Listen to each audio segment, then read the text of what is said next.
Mesdames, Messieurs, bienvenue dans cette édition du journal sur Monto TV. En voici le sommaire. Célébration de la fête de l'Immaculée Conception à l'Église universelle ce vendredi 8 décembre. L'évêque du diocèse de Butembo-Beni appelle les chrétiens à reconnaître l'Immaculée Conception à travers l'évangélisation. Des cérémonies d'émission de vœux temporaires ont également vécu pendant cette célébration eucharistique présidée par l'évêque du diocèse de Butembo-Beni. La Commission électorale nationale indépendante CENI, antenne de Butembo, a exposé ce vendredi 8 décembre le rôle, le droit et les devoirs des journalistes, des témoins et des observateurs pendant les élections. C'était au cours d'un atelier de formation sur le processus électoral. Les parties prenantes étaient essentiellement constituées des différentes couches de la population de la ville de Butembo. C'était aussi une occasion d'expliquer les calculs des seuils aux participants. Voilà tout pour les titres.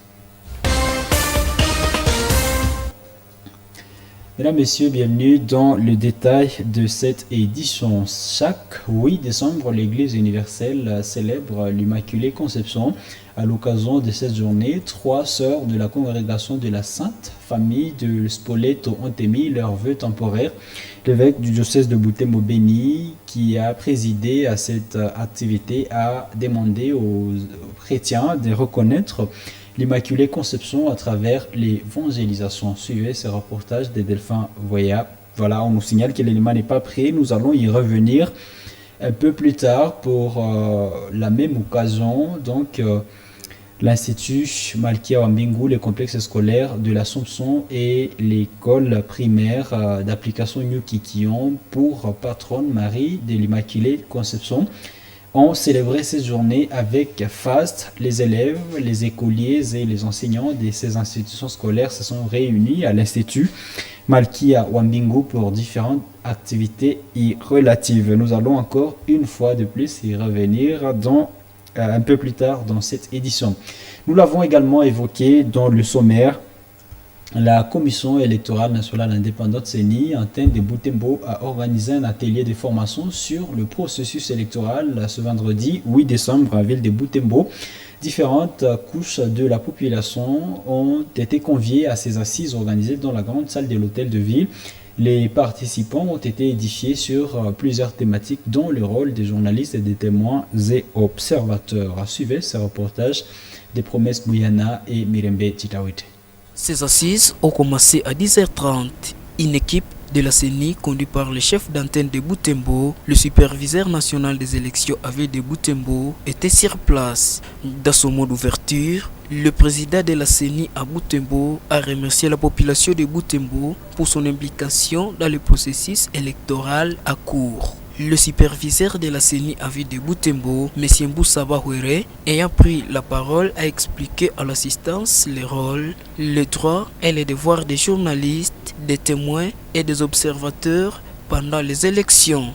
Des journalistes nationaux. Les journalistes nationaux présentent une lettre de demande d'accréditation de l'organisme de presse qui les mandate ou une demande individuelle d'accréditation pour les journalistes indépendants. Une carte de presse valide, être porteur d'une carte de lecteur ou de passeport valide, des photos formant passeport et centre identique, une lettre de demande d'accréditation à C1 au modèle de la CENI accompagnée de la liste avec tous les noms de personnes susceptibles d'être accréditées à C5. Une occasion aussi d'expliquer les calculs des seuils aux participants. Par conséquent, ici, A aura le premier siège, B, deuxième siège, donc C a eu 0, il n'a pas de siège.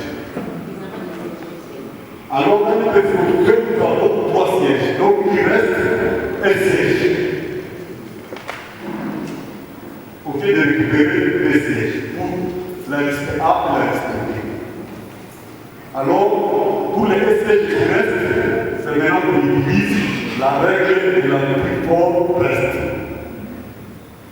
Ça se fait comment? Cette séance a permis aux participants d'entrer en contact avec la machine à voter et les logiciels de la CENI pour vérification des noms des électeurs.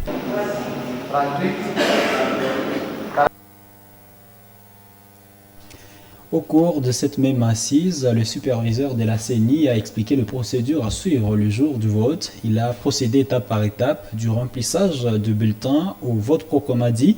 Concernant les personnes vivantes avec handicap, ils seront autorisés à se choisir l'un des électeurs déjà passés dans les mêmes bureaux pour les aider, a-t-il ajouté. Suivez. L'électeur devant le président, il doit être briefé. Comment voter avec les dispositifs électroniques de vote. Le président a l'obligation de briefer l'électeur sur la procédure de vote avec l'électeur. L'électeur ayant déjà obtenu les bulletins, il se dirige vers l'isoloir. Dans l'isoloir, il pourra insérer les bulletins en suivant la flèche sur le bulletin et ce qui est indiqué sur le plateau de session du bulletin qui est sur les deux. Il insère le bulletin, les deux va retirer le bulletin. Après,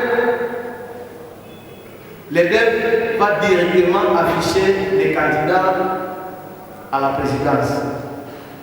Il a la possibilité de cliquer soit sur la photo de son candidat, soit d'écrire le numéro de voix de son candidat.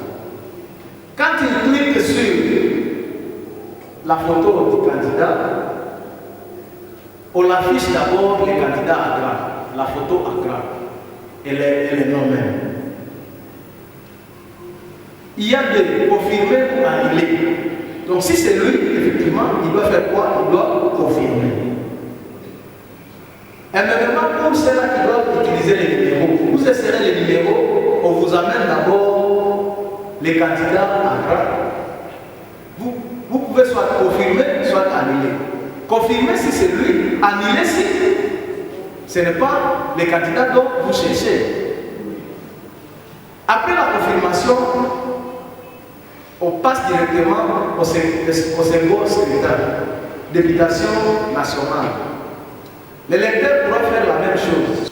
Si c'est vrai son candidat qui est affiché, il clique sur confirmer.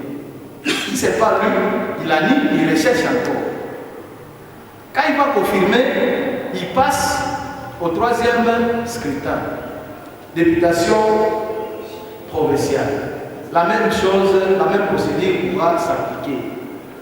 Pour la ville de Butembo, on s'arrêtera seulement aux trois scrutins. Quand il a confirmé pour la députation provinciale, les DEP rejettent directement quoi? Les bulletins. L'injecte les bulletins et l'électeur récupère les bulletins, il plie les bulletins, il se dirige vers l'urne. Arrivé à l'urne, il doit insérer les bulletins dans l'urne. Les participants se sont dit satisfaits du contenu de cet atelier. Fabrice Kabouyaya du CCR, parti de Christophe Mbosson-Kodia, trouve que cette activité est d'une importance capitale car il vient répondre à l'inquiétude de la population. Akaïs Baba d'Ensemble pour la République conteste quant à lui le fichier électoral de la CENI, faute de fiabilité. Suivez leurs propos respectivement dans ces éléments recueillis par Mireme Chitawite et encore une fois, promesse Mouyane.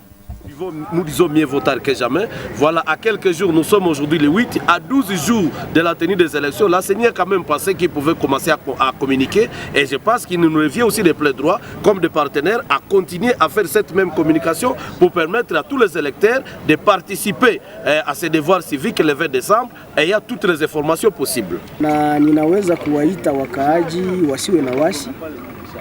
Kuna vitu vimoja ambavyo vinaonyesha kwamba uchaguzi itafanyika le 20 Desembre kwa hii mwaka ya 2023. La candidate à la députation nationale en circonscription de Butembo, Rose Tuombeani, a conféré avec la presse locale ce vendredi 8 décembre. Celle-ci a parlé de sa motivation à postuler pour représenter la population de Butembo. Rose Tuombeani estime avoir l'expérience nécessaire pour le faire, se basant sur ses propres réalisations. en tant qu'activiste pour la paix et la démocratie et pour la connaissance qu'elle a de la réalité locale grâce à de nombreuses investigations. Des éléments, des détails dans ce reportage rendu par Isabelle Wangaimuk. La candidate Rose Tuombeane a échangé avec la presse de Butembo dans ces cadres sur plusieurs sujets d'actualité ayant trait à la campagne électorale en cours. Celle-ci a introduit son exposé par une brève éducation électorale. Elle appelle la population à s'approprier le processus électoral en cours, d'autant qu'il peut s'avérer solution aux problèmes auxquels est confrontée cette population. Ce, à travers un vote utile, car le quinquennat qui suit sera la conséquence population de son bigolaise choix. et celle du Grand Nord en particulier, en général plutôt, devrait savoir que les difficultés ne doivent pas nous amener à ne pas s'approprier ou à nous méfier du processus électoral. Et parce que pour moi, les élections, c'est aussi une des solutions pour le changement positif de la vie sociale de la population. Si nous votons utile, parce que ces élections vont nous produire pratiquement 3 institutions. Direct, à partir du moment où nous, population, nous allons voter les députés provinciaux et nationaux et les présidents, indirect par le fait que, d'abord, ceux qui seront à Goma et dans d'autres provinces vont aller aussi voter les exécutifs, ceux qui seront des exécutifs. Rose Tuombeane a ensuite insisté sur les profils des candidats convenables. Elle appelle à voter pour des personnes expérimentées. Cette expérience n'est pas seulement acquise au Parlement, mais une expérience de gestion en général. Elle se pointe alors comme une de ces personnes. Elle rassure la population sur sa qualité en termes de représentation. Rose Tuombeane croit que toute son expérience et sa connaissance de la situation de la région grâce à ses investigations suffisent pour appeler la population à lui porter les choix le 20 décembre prochain. On n'a même pas 2 jours de stage qu'on peut accorder à un élu, surtout dans un pays en crise comme le nôtre. D'où l'importance de voter pour des personnes qui ont un minimum d'expérience. Nous avons travaillé d'abord comme journaliste, ensuite comme militante active et de la société civile à travers la DIFEGU, la dynamique des femmes pour la bonne gouvernance. Nous avons eu le temps de comprendre la dynamique de l'insécurité dans notre région et en analysant les choses, mais aussi en lisant les résultats de nos enquêtes, nous avons pensé que pour mieux défendre notre pays contre l'agression, nous pouvons aussi être parmi les députés pour contribuer. Rose Tuombeane fustige les opérations militaires sans résultat dans la région de Béni. À l'en croire, après ses enquêtes dans cette partie, elle croit connaître certaines réalités qui ne sont pas bien défendues par certains élus. Il s'agit entre autres des mauvaises conditions de la prise en charge des militaires au front. Il y a une mauvaise gestion des opérations, des différentes opérations qui ont été organisées dans le cadre de restaurer la paix chez nous. Des détournements, des ventes de véhicules, et puis du désordre là. Et personne ne sait identifier les gens qui font ça, alors que les députés aussi ont quand même le mandat de contrôler. Alors que nous avons déjà osé un jour de faire des investigations dans ce sens et nous avons eu des informations fiables qui sont aussi parmi les causes de la sécurité chez nous. Parce que les militaires sont mal payés, s'ils sont payés, et il y en a qui ne sont pas payés. Des médicaments vendus, détournés. Rose Tuombeane compétit dans la circonscription électorale de Butembo en tant que candidate députée nationale numéro 96. L'humanité célèbre la journée mondiale du climat chaque 8 décembre de l'année. Cette année, et c'est une occasion de sensibiliser la population sur la préservation de la biodiversité et de la lutte contre les effets du changement climatique.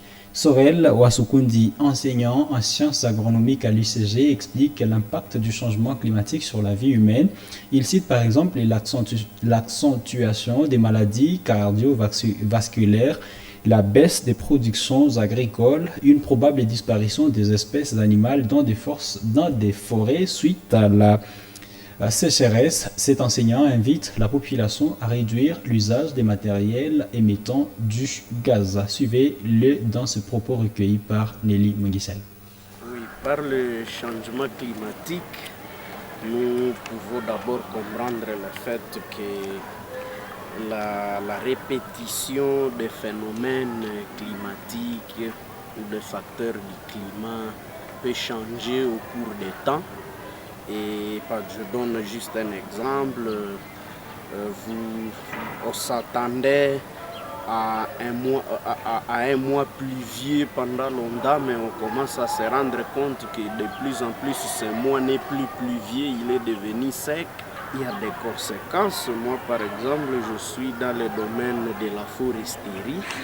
Et les forêts, par exemple, les forêts tropicales actuellement, il y a déjà des preuves qu'elles vont se confronter au changement climatique et notamment par la sécheresse, l'accentuation des épisodes de sécheresse que le changement climatique va provoquer, va avoir beaucoup de répercussions sur les forêts. Il y a certaines espèces forestières qui vont peut-être disparaître, qui vont être vulnérables, mais il y a aussi des espèces qui vont peut-être être favorisées positivement par ce changement climatique. Et pour la santé humaine, il y aura des conséquences. On dit que le changement climatique va peut-être accentuer des maladies cardiovasculaires, donc des maladies respiratoires. Alors tout ça, c'est des phénomènes. On ne sait pas aussi pourquoi actuellement il y a cette flambée des épidémies comme la Covid-19, Ebola, on ne sait pas. Est-ce que ça ne serait pas lié au changement climatique? Tout ça c'est possible. Il y aura des conséquences. Le changement climatique va occasionner, par exemple, va accentuer la famine sur la planète, surtout dans les zones les plus vulnérables, parce que la sécheresse, lorsqu'elle est là, elle a des répercussions sur la production agricole. Ce qui est recommandé, c'est deux attitudes. Il y a ce qu'on appelle l'adaptation et l'atténuation. Donc nous devons, au lieu de rêver d'arrêter le changement climatique, nous devons plutôt nous y adapter, donc adapter notre mode de vie à ces changements climatiques, mais nous pouvons aussi atténuer ces effets. Revenons boucler cette édition par la page dédiée à la religion. Nous avons évoqué au début de cette édition que chaque 8 décembre, l'Église universelle célèbre l'Immaculée Conception. À l'occasion de cette journée, 3 sœurs de la congrégation de la Sainte Famille des Spoleto ont émis leurs vœux temporaires. L'évêque du diocèse de Butembo-Beni a demandé aux chrétiens de reconnaître l'Immaculée Conception à travers l'évangélisation. Delphin Voyapo, des détails. Cette cérémonie a eu lieu dans la communauté des sœurs de la Sainte Famille des Spoleto à Kikurura dans la paroisse Mukuna. C'est l'évêque du diocèse de Butembo-Beni qui a présidé ces cérémonies avec à ses côtés 11 prêtres et 2 diacres. Différents religieux et religieuses ainsi que d'autres chrétiens ont été présents. La sœur Asifiwe Kahindo Maha, originaire de la paroisse Mukuna, la sœur Antoinette Kahambu Bamuitage de la paroisse Boulongo et la sœur éméracienne Kahambu Kabunga de Mubana sont celles qui ont prononcé leurs vœux temporaires. Avant l'homélie, elles ont été appelées nommément par la formatrice des novices. Pendant l'homélie, l'évêque du diocèse de Butembo-Beni leur a demandé de vivre concrètement leurs vœux et surtout de rester obéissantes à l'exemple de la Vierge Marie qui n'a pas rejeté l'appel de Dieu pour porter l'enfant Jésus. Sherehe hiyo inatuomba pia kuwa watumishi sawa Bikira Maria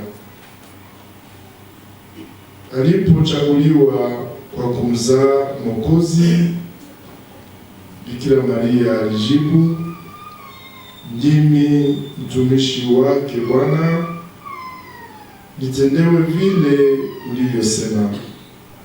Monseigneur Sikuli Paluku Melkisedek a ainsi demandé à l'Assemblée des fidèles à reconnaître l'Immaculée Conception en propageant l'Évangile à l'exemple des apôtres. Kama wafuasi wa Kristo tunaombwa kujifanya watumishi, yaani kujiweka siku kwa siku tayari kutimiza mapenzi ya Mungu na kupokea hivi mapendo yake. Ni kusema katika maisha yetu kila mmoja kadiri ya wito wake anaombwa kuwa vyombo vya kurahisisha mpango wa Mungu. Après cette homélie, vient l'étape des professions de vœux. Les nouvelles professions démient les vœux de pauvreté, de chasteté et d'obéissance devant la sœur Isabelle Contreras. Honorons joyeusement à cet appel de prédilection, moi, sœur Émeracienne Karam Kavunga, dans les mains de la sœur Isabelle Contreras, déléguée de la supérieure générale, mais par l'assiste, j'ai fait vœu à toi, Père, par Jésus-Christ, ton Fils, dans l'Esprit Saint, de vivre pour une année dans la chasteté, la pauvreté et l'obéissance. La journée dédiée à l'Immaculée Conception se célèbre depuis 1854. Elle était instituée par le pape Pie IX.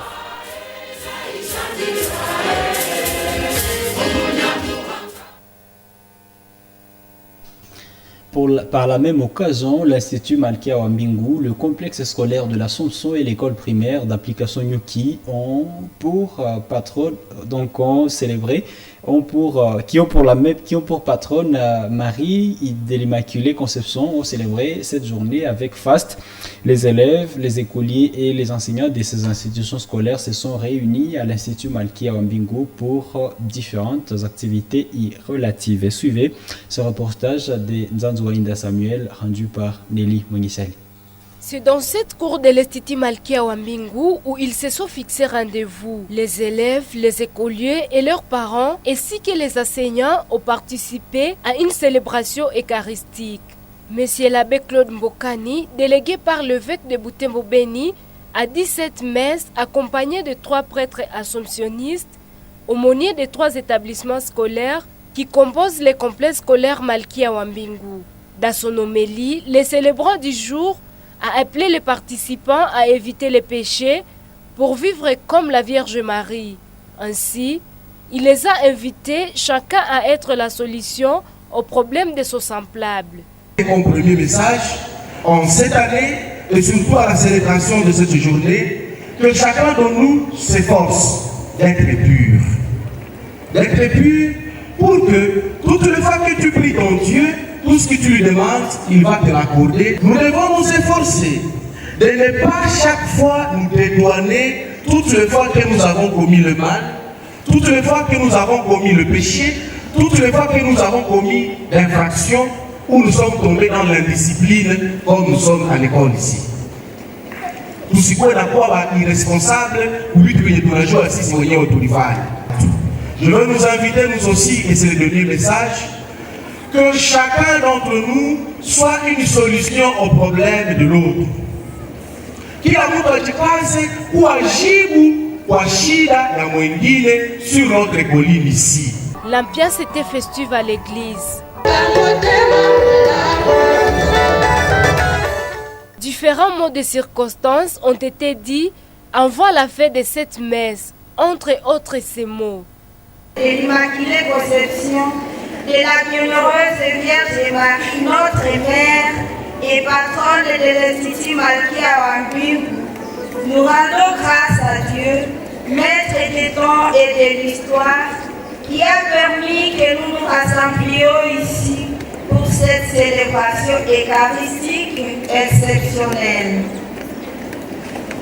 Et la fête de l'Immaculée Conception de la Bienheureuse Vierge Marie, notre Mère, de ce 8 décembre 2023, soit pour nous une source de grâce spéciale pour tous les membres de la communauté scolaire du complexe Malkia Wambiku, nous qui est de l'Assomption, sans oublier tous les membres de nos familles respectives en particulier. La messe finie, cet espace a servi de cadre pour différents jeux, des poèmes, l'acrobatie et la danse, suivis des repas fraternels, des repas apportés par des élèves et écoliers.